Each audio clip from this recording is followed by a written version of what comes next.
Welcome to another episode of Here's the Deal. I'm Jennifer Simpson. Today we're going to be talking about an issue that has unfortunately impacted, I think, a lot of folks in the community, and it's probably something folks have had to figure out how to deal with on their own. We're talking about end of life and end of life care, how it impacts the caregiver. We're really lucky to be joined today by the wonderful Gia Mannone. Gia is an incredible young woman. She is also a member of the NYA board, and we're very lucky to have her here sharing her experiences. Hi, Gia. Hi. So why don't you tell me a little bit about how HD touches your family? Okay. So as far back as I could go, it really just goes to my grandfather on my mom's side. So he had it late in age, and it just seemed very normal to me as a kid. But I witnessed the mood swings, the aggressiveness towards my grandma, and it just was like, what's going on? I wasn't necessarily told that he had Huntington's disease probably until a little bit later, probably towards his end of life. But I was 10 when my dad and my mom decided to tell me and my sister that my mom had HD. So it's been a long time that I've known. So she had a very different HD than him, I would like to say. She did go through a period of her mood swings and being aggressive, but it wasn't as bad as my grandfather's was. And it was more so the chorea that was like full blown in my mom. And unfortunately, she passed away March 20th, 2016. Okay, so we're coming up on 4 years. Yeah. So you found out when you were 10 that your mom had Huntington's disease. So it impacted a lot of your childhood and the process of growing up. Definitely. So when did you get to that point, knowing that we're 4 years off of her passing, that you started to realize, okay, we might be coming up towards the end for Mom? So something I definitely would like to point out is I think I definitely had a different experience maybe than most people because I decided to stay in New York while my whole family moved to Florida.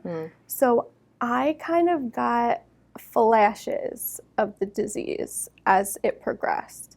I wasn't there for the entire thing, I would say. So anytime I would go home, I would see a new version of my mom, which definitely was not easy. I always thought in the back of my mind, oh, she's just going to be the same as before. But I would say the marker for me in realizing that it was end of life was when my mom's private aide left because she was going to school in a different city. And my dad thought, this is time for hospice. And just that word alone was enough to send me into, well, that must mean the end is coming. Yeah, I think anytime anyone hears the word hospice, they think someone is imminently dying. Right. They're about to go. How long was your mom on hospice for? So the private aide left in May of 2015, and very shortly after, we got hospice in. And so she passed March of 2016, so a very short time, actually. So yeah, well, 10-ish months? Yeah, about that. 10 months.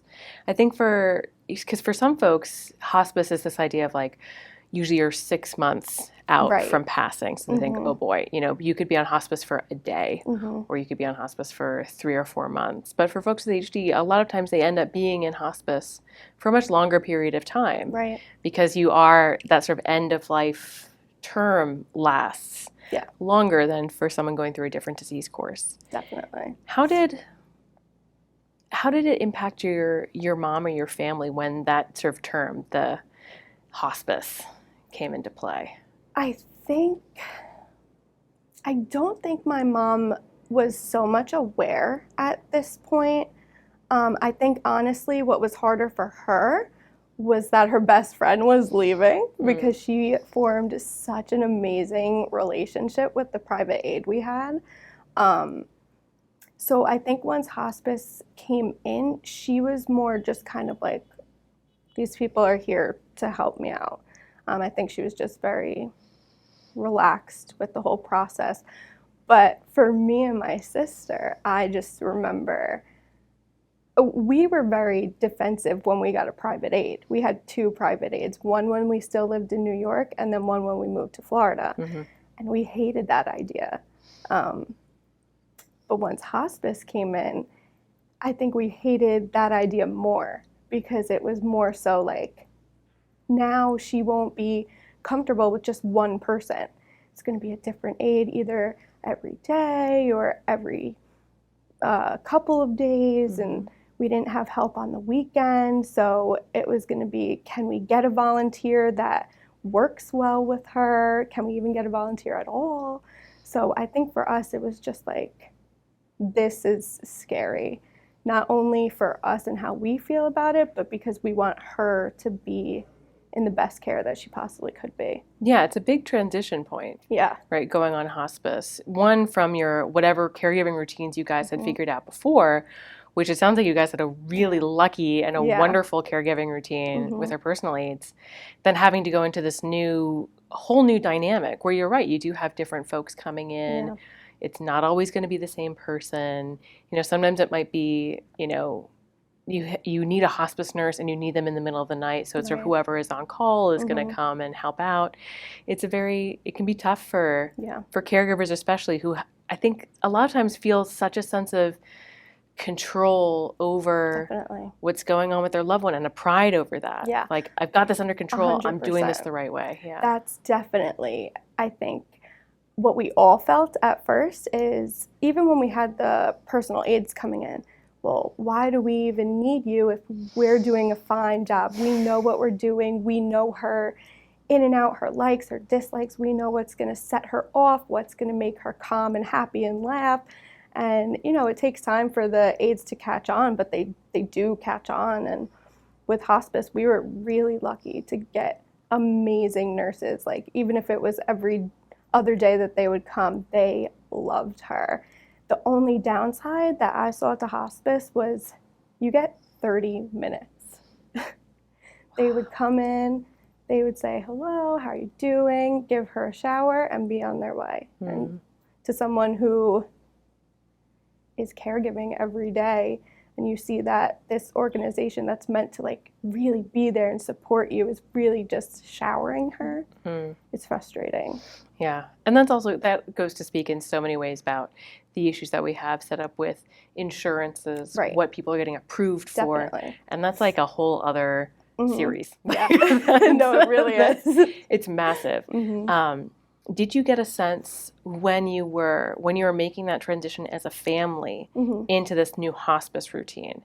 Was there anything about that you did find helpful about getting into this sort of that end of life care routine? I think it was, we started out being so scared about the connections that my mom would have with them, but there was nothing to worry about. Like, we knew my mom's personality, that she would have lit up with whoever was going to walk through the door, really. So I think once she formed those great connections with literally every single nurse that came in, it made it easier for us. And then we would be like able to make jokes with them as if like they were a part of the family, which is exactly how it worked out with the personal aid too. They became a part of the family. So that was something we weren't expecting, to think of hospice as like a family. But that's what it became, and that made it so much easier. You mentioned something, your kind of reactions and how your mom adjusted versus how you guys as caregivers adjusted. So many times, sometimes there's this worry on the part of the caregiver that the person being cared for is going to be the one who struggles. But the one who's really struggling is the caregiver, right? It's sort of, you're projecting that onto your loved one when it's really like, okay, this is really me. I have to make this adjustment. They're okay. They're going to be, they're fine. They're going to be okay. It's me. I have to, I'm having to let go, and I'm having to adjust, and I'm having to deal with my fear and anxiety and maybe the grief that I'm starting to feel, which kind of goes into a different topic, which is, did you find yourself starting to experience grief when the word hospice came up, when that came into your life? Definitely. And I think it's because when we got each personal aid, I was there to be able to kind of like check them out, see, do you fit my criteria in a sense. But when hospice was introduced, I was in New York and I couldn't be there for that process. So what I remember from that day actually is my sister FaceTimed me while they were there and was like, this is what's going on, like this is what's happening. And I wasn't really like listening to conversations that they were having, but my sister was just letting me know like this is where we're at. This is where we're at. So I think, like I said before, since the word hospice was enough to just make me think of end of life, I was just trying to really prepare myself for how long it could really be left. That's also a really interesting point, is sort of the anxiety that then can come with that. Yeah. Knowing that hospice could last a month, a week, or 10 months. Right. Right? did you experience some of that anxiety? And then how did you find yourself coping with that? So it was difficult, mainly because I had those flashes of the progression. So it was just like I would come home and we had this ongoing tradition of Gia's coming home, we're not telling mom, it's a surprise, and I would film it. I would film my entrance into the house and like saying hi to her and everything. So I have all those videos, and I think now that it's been 4 years, I could look at those videos and be reminded and reminisce, and that helps me cope. But when it was earlier, like a year that she had passed, I couldn't even look at those videos because it just brought up so much like emotion. But seeing the flashes is what really, I always in my mind was like, she's just going to be the same exact way. She's going to be the same exact way. And my dad had told me, if I call you, it's serious. Because my sister liked to give me updates, which I appreciate, and I appreciate it then. But it was hard because she would be like, mom fell, or this happened, and I'm all the way in New York, and I'm like, oh my God, what can I do from over here? Nothing. I can't do anything. So when my dad called me, he called me like, I believe 3 days before she passed. And he said, I think it's time you come home. And it was on my spring break. And this is the thing, I missed the call from him. So it's a voicemail that I never listened to. But I got on a flight, I went home, I did my video.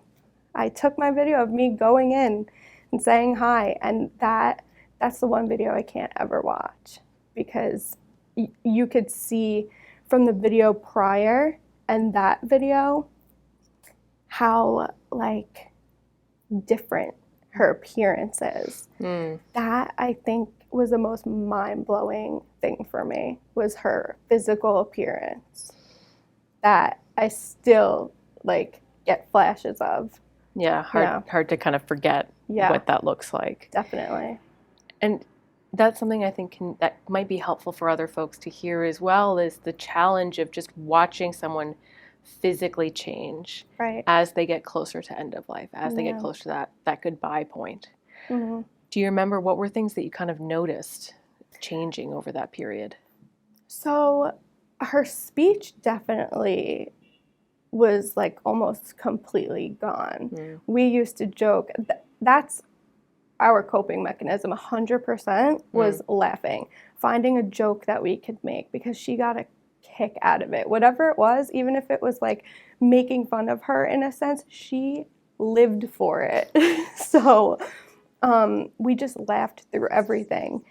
But the physical appearances, like I saw she was like skin and bones, very, very skinny. She wasn't eating. She wasn't drinking. We had to actually, she wasn't able to swallow her pills towards the end. So we had to like syringe water and stuff. So that was really difficult, especially because for most of it I wasn't there. So my sister would like tell me so that I would be prepared for when I went. But again, I never thought that that's what I would walk into. Yeah. But it was just like, which is weird because she had all like memories. She could recall things from like my first birthday, even towards the end of her life. But it was just like those motor functions. She couldn't walk. She could barely talk as much. And she was getting sick a lot. She had fevers like probably every week. She had colds that like just didn't go away really. And we actually had, I don't know when exactly it was, but we had a scare, which I wasn't there for. But my mom like passed out and she wasn't waking up. And my sister and my dad had told me that they were like smacking her face and throwing water on her. And it must have been close to when she was going to pass, because I remember my dad telling me like, Lisa, you need to wake up. It's not your time to go. You need to wait for Gia. So like hearing stories like that, which again, like I didn't always want to know what was happening. I wanted to stay in my safe little bubble sometimes. But when I look back on it, I think it's good that they let me know, because I'm still part of the family. I needed to be a part of what was going on. Well, and it's also managing that balance between your own kind of mental health of being separated from it, but also the anxiety of not knowing. Yeah. Right? Because I think that's the other thing about being away and having a person who's on hospice, knowing, especially if your dad's saying, if you hear from me, we're there. Yeah. Then I'd be, I can imagine if I were in that situation to sort of check my phone, being constantly worried about when am I going to get that call? When is it today? Is it tomorrow? I can imagine kind of putting your life on hold a little bit during that time. What was that like for you? It was tough because I really, really wanted to focus on school as best as I could. But it was hard. Like professors would always say, on your first day of classes, don't have your cell phones out, but if you need to for an emergency, it's fine. And I was always like that student.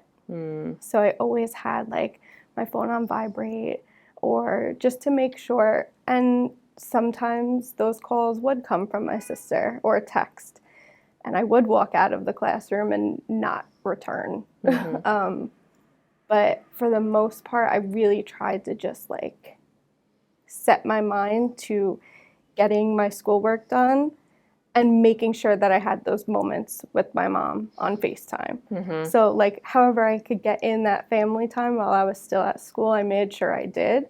Yeah. And I think that's what helped me prepare the most. Like, I guess in a sense, like you said, it was my mental health. I was able to not be there all the time. So that prepared me in a way. It kind of gave you a little bit of that space to Definitely. to allow yourself almost sort of like a strength boost that you needed at the end when you went and you saw your mom or you got the call from your dad and you knew it was time to go back. And we all grieved extremely differently. And I think that is because I had that distance also. So, because one thing that I'm interested in, talking again about grief is, we know that grief is not a process that begins when someone passes. Especially in HD, there are so many things that you grieve throughout the course of the disease. Right from, finding out you're at risk, to getting a positive test, to losing an ability, any kind of thing that includes a loss includes grief. Did you find that your grief, or that you had a particular experience of grief when you were in that hospice period of like, okay, we are getting there. Like there's an end to this journey and it's in sight. Yeah. I think mostly for me at that time, it was thinking of everything that's going to happen in the future. I grieved her not being at my graduation for undergrad. I was grieving knowing that I was going to attend graduate school and not have her there for that graduation, which would be my final graduation. You sure you don't want a PhD? You keep going. I've thought about it. We'll see. But I grieved like her witnessing the growth of my relationship with my boyfriend. Mm-hmm. I also grieved for my sister and everything she's going to accomplish and what my mom will miss out on. Mm. I grieve every time that my parents' anniversary comes because they met when they were 18. So it was a very, very long relationship. And I grieve for him because he is still really, really in the depths of grieving and mourning her loss. While me and my sister have been able to find those coping mechanisms a little bit more and had, I guess, a little bit more support, Mm-hmm. I grieve for him and his relationship with her a lot. So I think when hospice came, I was just flooded with like, well, these are all the things that are to come, and I know she's not going to be there for them. Mm. Yeah, recognizing that there's this whole beautiful future, Right. that she's not going to be able to see you as your mom. Right. Right. And which gets to another idea of sort of like, as people approach end of life and as families approach end of life, a lot of times different family value systems, faith traditions kind of come into that process. Did that impact your experience of that of end of life? So my mom was religious to a degree. And one thing that I found like really nice about her passing was that we honored that side of her, even though she didn't keep up with it as much. We had a chaplain come. We were calling our church in Florida, which we hadn't known them for very long, but I mean, and we said like, we need someone to come. And they came and they prayed over her, and he gave us the time for all of us to say something to my mom while he was praying, which is like it was just so different for, I would say, myself, because I'm not very religious. But I remember that moment so perfectly because he gave us each a second to say something. And after the last person said something is when she passed. Wow. So, yeah. So it was like a full circle type of moment, I guess, especially because I knew that that's something she would have loved in that moment. Yeah. That was great. In terms of like what helped us through everything, I would say our traditions was really just finding laughter in anything that we could. That's how we got through every single day. Well, and it seems like also such a lovely thing that you were, constantly thinking of her personality, her wishes, her beliefs and values, and being able to honor that for her at the end of her life. Yeah. And be a part of that as a family is really lovely. It was really difficult because I don't think any of us saw it coming in the days that it was coming. Yeah. Even though my dad had called me, I don't think any of us knew it was going to be within 3 days of that call. Yeah. But that was like a scramble. We were like, well, what do? We didn't have anything set up. We were like, does she want to be buried? Does she want to be cremated? Like, we were not sure. We also had the very last minute thought of, let's donate her brain. So it was a scramble, which dealing with that and also her just passing away, we were like, I think we're putting too much on ourselves. Like, we have to make the decisions that now that she's gone, that we think are the best. And the logistics of passing away are also just brutal on the family members, where you're grieving someone has just passed away and you've got 100 phone calls to make. Yeah. Right. That was my coping mechanism that day. I decided I needed to step out. I couldn't be in the room anymore. I didn't even necessarily want to be in the house. But we have like a lanai in our backyard. I went to the lanai. I was calling my friends. I was calling my mom's friends, my dad's friends, everyone. And my family still to this day is like, how were you doing that? Like, how are you so composed and like able to call these people without even really shedding a tear? I was like a stone wall kind of, but that was like the best way I could think of to kind of remove myself from the situation for the time being.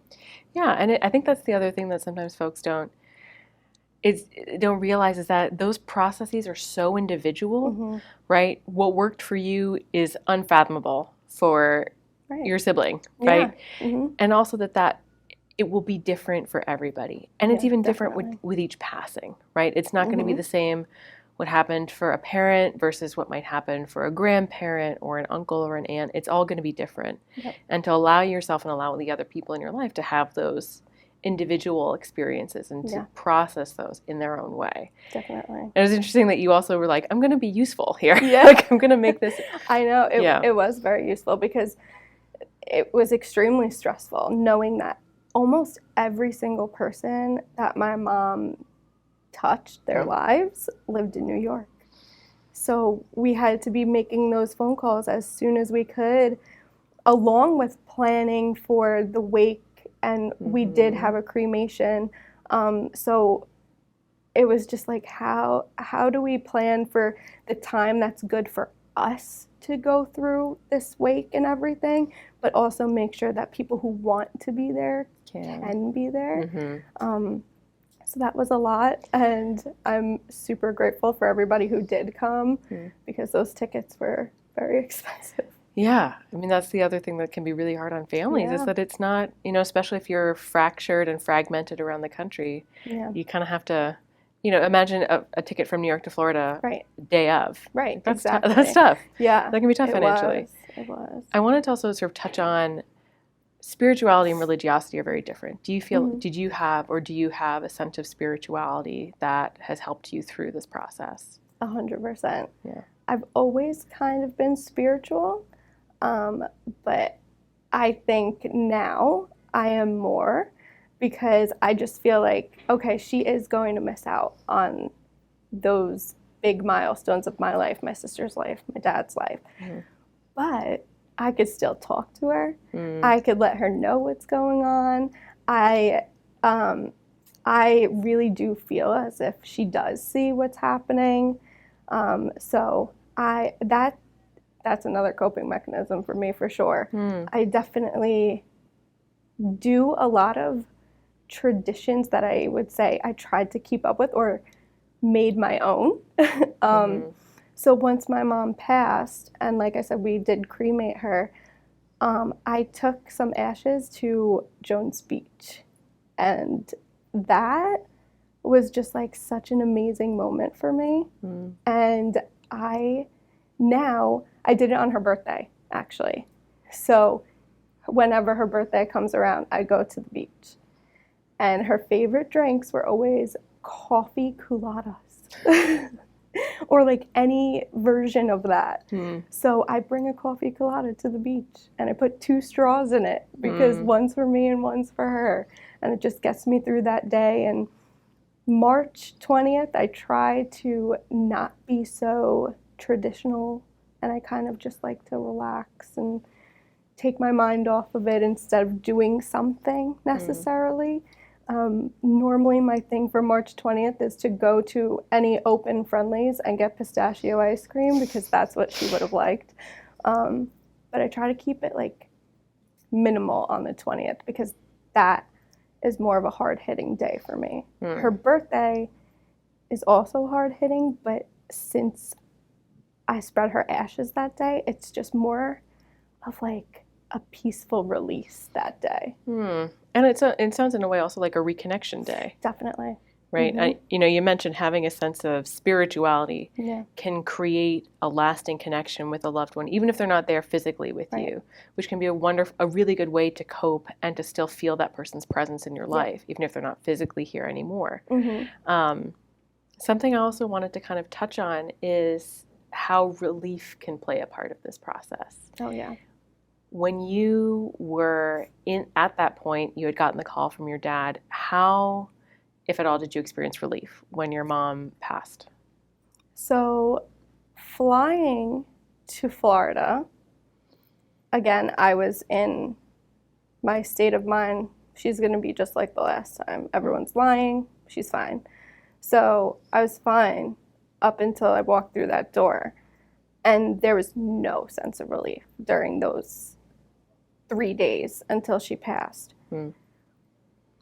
The 3 days after she passed, completely different mindset. Like, I never knew or thought that someone could feel relief from a death. I also kind of beat myself up for it a little bit because I was like, why am I thinking that this is a good thing? Yeah, why do I have any positive feelings about this? Yeah. And that was honestly one of my first stages of grief was, I'm accepting this already. How am I accepting this already? But it was just the relief of knowing, like, I don't have to keep my phone by me at all times. I don't have to worry about a phone call coming in. I don't have to worry about that phone call from my dad. I can put my all into school and other things that I want to do. Obviously, I still make it a huge point to go home and visit my dad and my sister, but back then it was, you need to go. You need to see your mom because you're already distant, so you have to go. And it kind of relieved that because I could kind of be my own adult. I could say, I have so much schoolwork, I don't have time to come to Florida for spring break. So that was big. Relief was definitely like the first for me. And oddly enough, my dad and my sister started there too. I think we all just kind of felt like there aren't going to be a whole bunch of people entering the house anymore. My dad redid our whole bathroom and redid a lot of parts of the house because they were reminders. But he was like, I don't need to handicap the shower. Like, it was just completely different way of living. Well, and for so many folks that the tasks of caregiving, it's about, you have to, it's constantly externally focusing your attention, right? You're never thinking about yourself. You're never thinking about what you need, what you want, what's good for you. You're worrying about the person you're caring for. So in those that moment after that job is done, right, when a person passes and your caregiving job is done, it's sort of, you can have that feeling of, like that was exhausting. And I'm kind of glad to have a little break now, which can be definitely. Which I imagine if you are saying that in your mind as someone who's just lost their mom, you also then have this other little thought that comes in. It's like, you're a terrible person. Yes. How dare you think this? Super confusing because you're just like, I shouldn't be feeling this right now. Yeah. But as fast as relief comes, it goes. Because then, like you said, you have this new job. Your job is no longer to make sure that your mom's eating, that she's been bathed, that she changed her clothes, that News 12 is on the television. Like, so it's just, you have to change everything about your day. Yeah. And I spent, I'd like to say, a week and a half in Florida after my mom passed. And it's such a weird feeling to know I don't have to wake up at like 7 a.m. to get her out of bed. I don't have to like bring her into her room at 8 p.m. to get her ready for bed. I don't have to brush her teeth. I don't have to do any of this. So it was a really weird feeling for the week and a half that I stayed after. But once I got back to New York, it was again like that sense of relief. Like, I don't have many responsibilities related to my mom now that I'm back in New York and she's not here. Yeah. So it was definitely odd, and it takes a while to get used to that new normal. Yeah. Even though I was distant. Yeah, because it's also an identity shift, right? Yeah. You're not now someone whose mother is dying. Right. You're not caregiving for someone who is dying. Yeah. That's changed.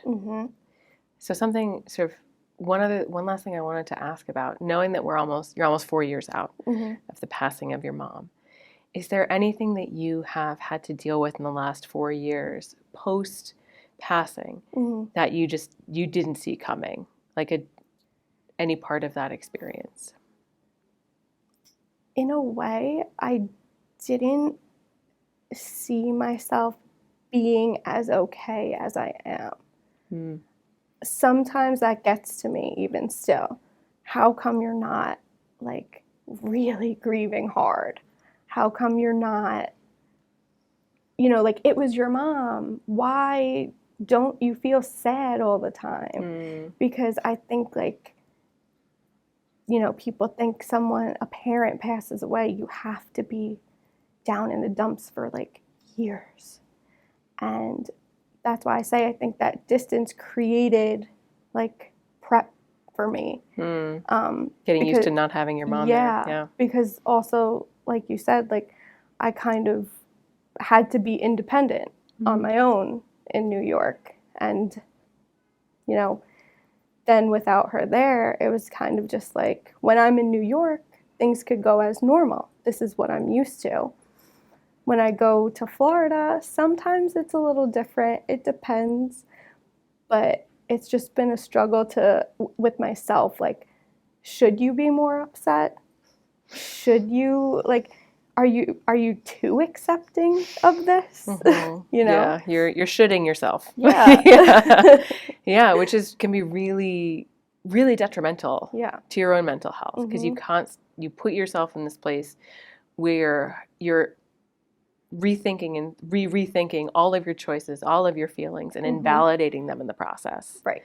Right. Yeah. And I think the other thing to recognize is that grief isn't, as it's, a Sicilian mourner screaming and crying, for years on end. It's it's a lengthy process, and it's not necessarily one that has a defined endpoint.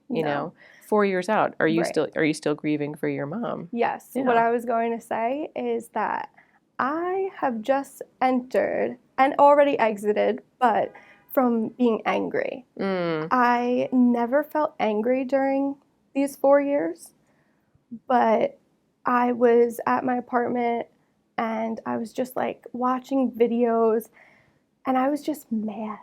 I was just like, why our family?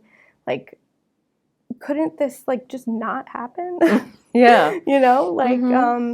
Because I found that the shift that happened once my mom passed was I cared about myself more in terms of HD. I was like, I don't have to caregive anymore, so now I'm more concerned about me being at risk. Yeah. But there were those moments where I would bring it back to my mom 100%. I had to realize the whole reason that you're a part of this community, the reason why you have a voice and you use it, is because it started with your impact with your mom. Yeah. So I just got so angry, and this was like last month. Yeah. And I never experienced anger while grieving. I knew it was okay, but I was just like, what? Like, don't be angry at her. But then I allowed myself to feel it, and it passed, and I entered back into my like normal state of grieving. And that's such an excellent example. Things will come and things will go. Right. Definitely. Whatever you're experiencing, it's not going to last forever, good or bad. It will pass. Allowing yourself the space to feel it, allowing yourself to have these experiences, have these feelings, will also give them the chance to pass. Definitely. I think if you were telling yourself, I can't be mad, I can't be mad, I can't be mad, you would probably still be pretty mad. Definitely. Right? And I felt that anger for like 2 days. And I was texting my boyfriend. I'm like, I don't know why I'm so mad at her right now. Like I'm mad that she won't be there for these milestones. That's what it really was, because May I'll be graduating. And to me, that's just like, I can't believe she won't be there. Yeah. And that's, I think, why watching those videos stirred up all those emotions. And I was like, I'm just so pissed off that you can't be there for that. Yeah. So after 2 days, and I just like relaxed and allowed myself to be angry at her. And, it and the world and all these other, sure. It kind of did make me feel what I thought I had to feel. I did feel that sense of sadness, like, okay, turn your anger and just allow yourself to, go with the flow. You're upset that she won't be here. you're upset that she's been gone for so long. And so I'm glad that I let myself feel that. Shout out to social work school. It's teaching me skills that I could use for myself. So yeah. And it's one of those things where, like, you realize that might come back. Right. It's not like, great, I've had my anger. Exactly. Done. Or I've gone through my bargaining phase. These come, these go. Exactly. You might experience it again. You might experience it more intensely for longer. The last thing I'll touch on is, have you had outside sources of support going through this? Like, did you engage in like therapy, anything like that, or just having particular people in your life who you felt like, I can talk to you about anything? Did that factor into your process? 100%. I think I'm actually going to be in the process of going to therapy. So I'm like, I'm so happy. So proud. Congratulations. Thanks. But I mean, like the NYA literally, and I could talk to anybody, even if they haven't experienced a passing yet. It's just like that. I don't have to explain to you why I'm feeling sad during a certain time of year. And also, even though me and my sister have grieved differently, she will always be the number one person who I could lean on. And that's a big help, especially with the distance that's there. It heightens our relationship. So I would say, once my mom passed, we were like tighter than we could have ever been. Yeah. Of course, over time, when people are grieving differently, the relationship and the dynamic in your family changes. Sure. I've seen it change quite a few times in the 4 years, but what's always remained is like how close me and my sister are. So like I could just be like, yeah, I did text her when I was angry at my mom. And she's like, been there, still there sometimes. So that's like been my number one. Like allowing yourself that open communication with your family members. Because imagine, who else is going to understand in so many ways what you're experiencing than those people in your family. Giving them the chance to be there for you and allowing and letting them know that you're going to be there for them. Right in the same way. And creating this, making sure that none of those things that you think are taboos, that you're shoulding yourself over, that's should, that you take away the taboo of that, where, you don't have to feel guilty because you both recognize you're experiencing the same things. And you're not the only person on the planet, and you're not a bad person, and it's okay. And I also found that like letting professors know was very helpful, because obviously when you're impacted by HD, some people want to talk about it, some people don't. But if you do, chances are you really, really want to talk about it.